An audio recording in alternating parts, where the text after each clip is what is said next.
This is The Backstory with Immobile Steven. It's a balanced, objective, unbiased and disruptive conversation on government and politics.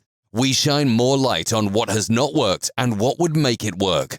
And now, to the finest personable and engaging host extraordinaire,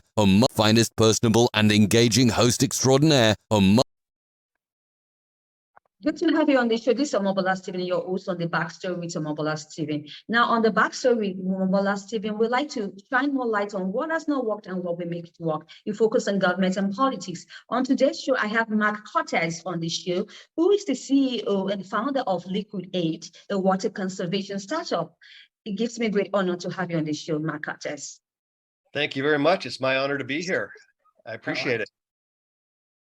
And not to have you on the show, Marc. Now, I'm looking forward to an enlightening and engaging show with you today going forward. So a changing climate is bad news for the continent that doesn't like change. Now, Marc, what is your submission on this? Well, I think the climate has been changing. The climate is always changing. And I think we're now seeing that certainly humans, mankind has had an influence on that.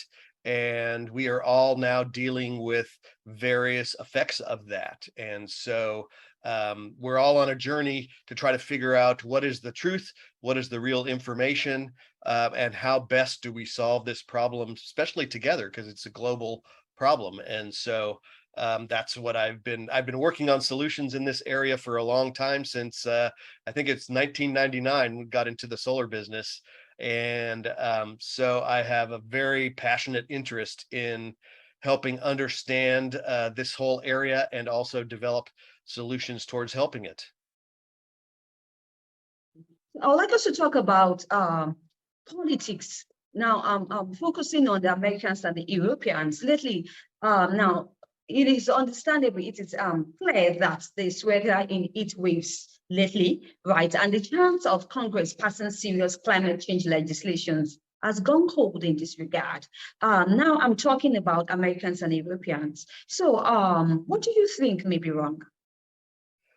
Well, I think one of the biggest challenges that we face here in America is that it's not supported by both sides of the political spectrum. So it is typically one political side wants it and the other side doesn't, and it's very divided. So the pendulum swings back and forth. When one side is in power, we just passed some legislation that we'll see how far it gets, but then the other side will oppose it. And what I have found, and one of the reasons I set down on this journey was, most of us are somewhere in between. Most of us believe that there is something going on with the climate, that we're having some impact with it, and that we need to address it somehow, but we don't quite know what to do. And throwing lots of money at it has been something that we've been trying to do for decades now, and it just hasn't worked very well. And so I think one of the big things I've noticed, and certainly nowadays it's definitely true, is it's not supported by everyone, and so it keeps going back and forth like a ping pong ball, and we put our foot on the gas, and then we take our foot off the gas, so we go fast, and then we go slow, and then sometimes we go backwards. So that's a very difficult political environment. It's a very difficult thing to get everyone on board with, and so I certainly advocate for a bipartisan set of processes. I would love to see plans that both sides can actually support. Right. Good to know. Now, I'd like us to talk about the climate and media. I know you're an expert in this regard, talking about climate media. So what is the media's role in educating the people or the public about climate change?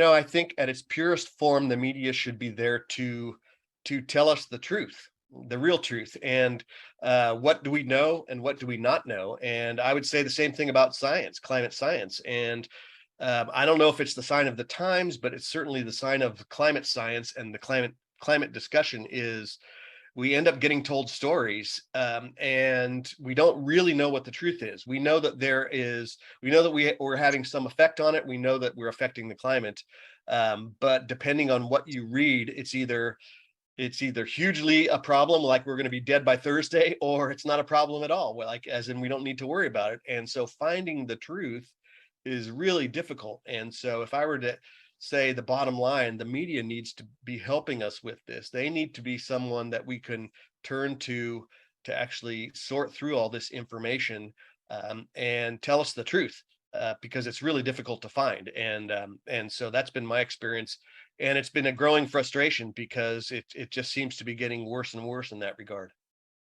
Right, talking about some science and technology.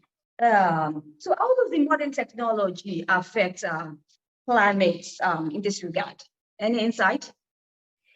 Yeah, well, I think at this point we're rushing to install uh, cleaner energy production onto the grid, and depending on where you're at in the world, some people support it, other people don't support it. I think so. We're starting to see some of the challenges of trying to do that. And there's still plenty of non-technical options that we can use to help things. Conservation, we talked a little bit about that, but we don't talk enough about that in terms of climate change. Trying to curb our emissions by just using less stuff is one way. Also, preserving nature, preserving forests, reforestation programs, nature preserves, and things like that.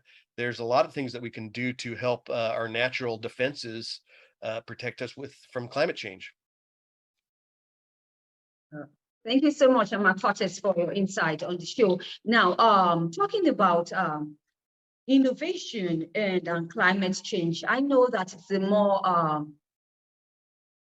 recent development in the world. So I'd like us to talk about the role of government's policies, right, and regulations in addressing these. Do you think they are doing their best?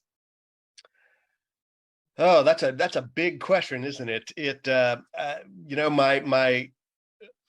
My experience has been there is certainly a role for government to play, and they can, here in the U.S.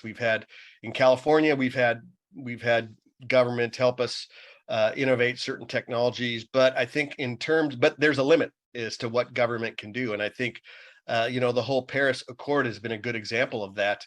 We've been signing international agreements for what, 30, 40 years now.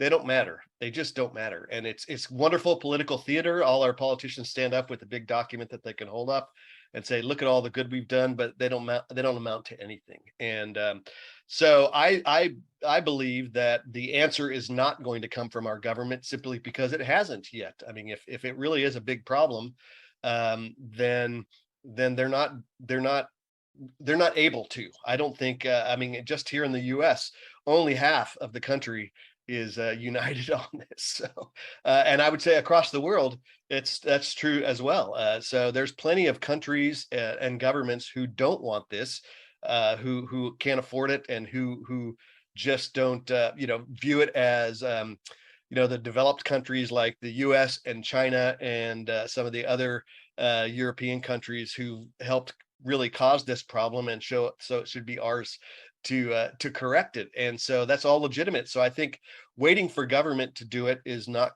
working, and it's not going to work. That's my opinion. And so I think where I think part of what I'm trying to do is help us understand, there's other things that we can do, and there's other ways that we can help push government towards policies that might have some more immediate effects. But if we wait for the next international conference, we just had one in Glasgow, last year? It's just a piece of paper at this point. No one's doing anything towards it, and I just don't have a lot of faith that is the answer to solving this. Right. If no one is doing anything about it, Marc, can we consider social media as a powerful tool, right, in influencing climatic change?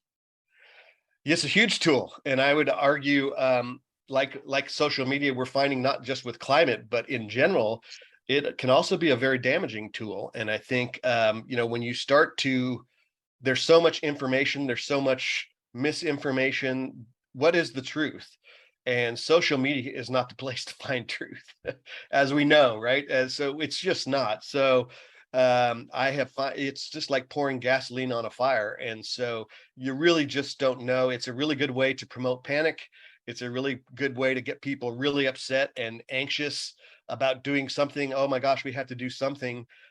but it's not a very good way to coordinate activities and to bring out the truth, I think. And we're starting to see social media starting to really, monitor and censor information that they don't agree with. So now we've put social media as the keepers of very important information. And that's a really dangerous place to be. And so it's not only on the climate. You could say the same thing about COVID. You could say the same thing about lots of things. But it's I question whether or not it's actually helping. I would actually say the opposite. In terms of the climate, it's really allowed a lot of platforms to help really promote a lot of panic, which is not doing anyone any good. Absolutely. Marc, do you have any projects in the pipeline you'd like to share? Yeah, well, I've had some opinions on this for a long time, and having worked in the industry for quite a long time, I started to write a bit about it, and it resulted in a book that I call Climaturity, which is a kind of a word that I invented to advocate for kind of a middle of the road approach to approaching the climate, which is pragmatic, transparent, open discussion about what we know, what we don't know, what some of the solutions might be, and how we can potentially afford them. And so I wrote this book, and I'm just in the process of launching that and talking with a bunch of people about that. So I've been excited about that as a way to help further the climate discussion. Right. Good to know. And I wish you best of luck as you launch your book and also in all your future endeavors, Marc. Yeah, thank you. Thank you very much. All right. Do you have any passion words you'd like to share with the audience? No, I think what you're doing is fantastic, because I truly believe that we need more open and honest discussion about these things, what we don't know, what we do know, and just a willingness to talk about things. And so that's, I think, the power of the platform like yourself is being able to do that, and just get in and talk with people and be willing to trade ideas. And like for myself, I'm always willing to learn and understand different things, and things that I don't know, or things that maybe I'm understanding incorrectly. So I think shows like this are really helpful for that type of approach. Right. Thank you for the humbling words, Marc. Your social media and just on your website. Yeah, my website is climaturity.com. So that's where a lot of my information is.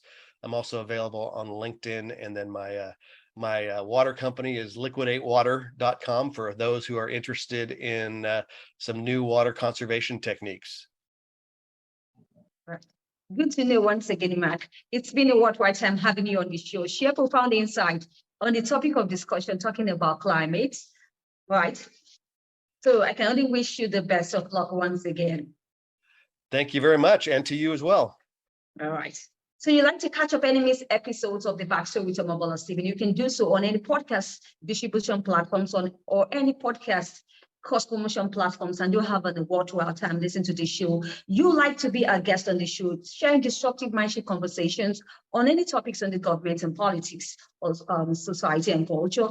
Feel free to connect with me through my mailbox on mobilastv.outlook.com, or you can check me up on what I'm up to on my website, www.mobilastv.online. Now, I'll be looking forward to connecting with you. Now, we can have a great conversation on the show. Looking forward once again till I come your way. I need to be good without my love.